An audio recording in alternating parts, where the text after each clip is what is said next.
Okay, so what's up mga kaibigan? Actually, nandito kami ngayon. Birthday ng aking daddy sa aming bahay, dito sa bahay ng mga parents ko. Syempre, hindi lang tayo talaga papahuli at sobrang impressed tayo. Grabe ka, Yumir Marshall, ang tindi mo. Grabe talaga kalakas mo. Pinakita ni Yumir Marshall kung gaano lang ka-easy work sa kanyang Southeast Asian Games at kung gaano kalayo at ka-elite ang level ni Yumir Marshall na hindi lang pang Olympics kundi kaya na talaga makipagsabayan sa professional world mga kaibigan. Siyempre, alam nyo naman yung huling laban ni Yumir sa professional, although bumagsak siya sa mas malaking kalaban mga kaibigan, pero bumawi siya at binalikan niya at itiniko niya itong kalaban niya mga kaibigan. Ngayon po dito sa SEA Games, yung una niyang kalaban ay talaga nga namang standing knockout din. At ngayon kanina, grabe mga kaibigan, napakalayo na. Sa tingin ko, yung maturity ng laro ni Yumir Marshall, mas nadagdag yung pasensya niya. Hindi na siya talaga ubos ng lakas kaagad na no. Ngayon, meron na siyang pacing. Kapag bago siya bumato ng mga todong suntok, he will make it sure na talaga nga namang may buwelo at talagang nasa tamang timing. Kanina, first round ninakaut niya po yung Timor Leste.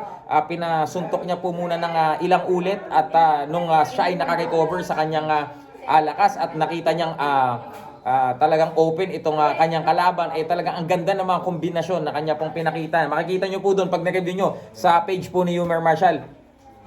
Paints, one step backward, konting paling ng ulo, and then right hook to the body, tapos right hook sa ulo. Napakalakas po ng right hook ni Yumir. I don't think na siya no.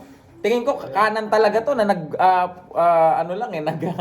nag-i-stance ng kaliwa. Ang lakas po ng right hook ni Yumir Marshall, at kung mapapansin po ninyo, yung ulo nung kanyang kalaban, yung Timor Leste, hindi naman lumipad Kumbaga, parang talagang na-deform at talagang napuwersahang napapaling yung ulo ng kalaban sa lakas po ng right hook ni Yumir Marshall. And the referee, nung nakita po niya na talagang groggy at napakalaki nung damage na nakuha nung kalaban ni Yumir, talagang binilangan na siya sa pangalawang pagkakataon. Kasi po sa amateur mga kaibigan, kapag nabilangan ka ng 2 beses sa isang round, TKO ka na po, RSC na po yan, referee stops the contest. Ngayon naman, kapag nabilangan ka during the whole duration of the fight, 3 beses during the whole duration, backstop na din po yun.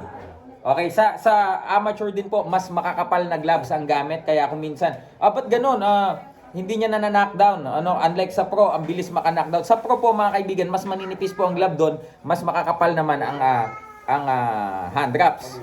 So sa amateur, mas maninipis na nga ang hand wraps, mas makakapal po ang gloves. Kaya mas po nila doon, mas priority nila doon yung puntusan at yung less damage na makukuha po ng mga boksingero. So once again mga kaibigan, 51st gold medal for the Philippines ngayon pong Southeast Asian Games, courtesy of Yumir Marshall. Mabuhay ka, Viva MP Promotions, at Sir Sean Gibbons, Sir Brendan Gibbons, at lahat po kami tayo dito sa ating pamilya ay proud na proud sa iyo, Yumir. Grabe, mabuhay ka.